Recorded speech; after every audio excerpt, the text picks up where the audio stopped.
என் அன்பு குழந்தையே, உன் வாழ்க்கையின் மிகவும் கடினமான ஒரு கட்டத்தில் நீ யாரிடமாவது ஆறுதல் தேடிக்கொண்டிருந்த அந்த தருணத்தில்தான் நான் உன்னிடம் பேச வந்திருக்கிறேன். உன் உள்ளத்தின் ஆழத்தில் இருக்கும் வலிகளையும் பிறர் அறியாத உன் கண்ணீரையும் நான் காண்கிறேன். நீ தனிமையில் இருப்பதாக ஒருபோதும் நினைக்காதே. உலகம் உன்னை கைவிட்டாலும் உன் நிழலைப் போல நான் எப்போதும் உன்னுடனேயே இருக்கிறேன். இன்று நீ கேட்கப் போகும் ஒவ்வொரு வார்த்தையும் உனக்கானது மட்டுமல்ல, உனது எதிர்காலத்தை மாற்றப் போகும் ஒரு தெய்வீக வாக்குறுதி. உன் கவலைகளை சற்று ஓரம் வைத்துவிட்டு நான் சொல்வதை முழு நம்பிக்கையுடன் கேள்.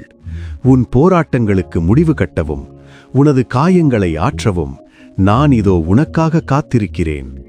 இந்த நிமிடம் முதல் உன் வாழ்வில் ஒரு பெரிய மாற்றம் நிகழப்போவதை நீ உணரத் தொடங்குவாய். கடந்த சில நாட்களாக உன் மனதில் ஓடிக்கொண்டிருக்கும் குழப்பங்களை நான் அறிவேன். எதை தொடங்கினாலும் அதில் தடை ஏற்படுகிறதே என்று நீ ஆதங்கப்படுகிறாய். உன் உறவுகள் உன்னை புரிந்து கொள்ளவில்லை என்றும் உனது உழைப்பிற்கு ஏற்ற அங்கீகாரம் கிடைக்கவில்லை என்றும் நீ வேதனைப்படுகிறாய். ஆனால் இதையெல்லாம் பார்த்து நீ சோர்ந்து போய்விடாதே. நான் உன்னை ஒருபோதும் கைவிட மாட்டேன். உன் பொறுமைக்கு ஒரு மிகப்பெரிய பரிசு காத்திருக்கிறது. இதுவரை நீ இழந்த அனைத்தையும் விட சிறந்த ஒன்றை நான் உனக்கு தரப்போகிறேன். உனது பலவீனம்தான் உனது பலமாக மாறப்போகிறது. சூழ்நிலைகள் உனக்கு எதிராக இருக்கலாம், ஆனால் நான் உனக்கு சாதகமாக இருக்கிறேன். உன் வாழ்வின் இருண்ட மேகங்கள் களைந்து விடியலின் ஒளி மிக விரைவில் உன் இல்லத்தில் வீசும். நம்பிக்கையோடு இரு. உன் பிரார்த்தனைகள் அனைத்தும் கேட்கப்பட்டுவிட்டன. நீ உன் குடும்பத்திற்காக படும் கவலைகளை நான் பார்க்கிறேன்.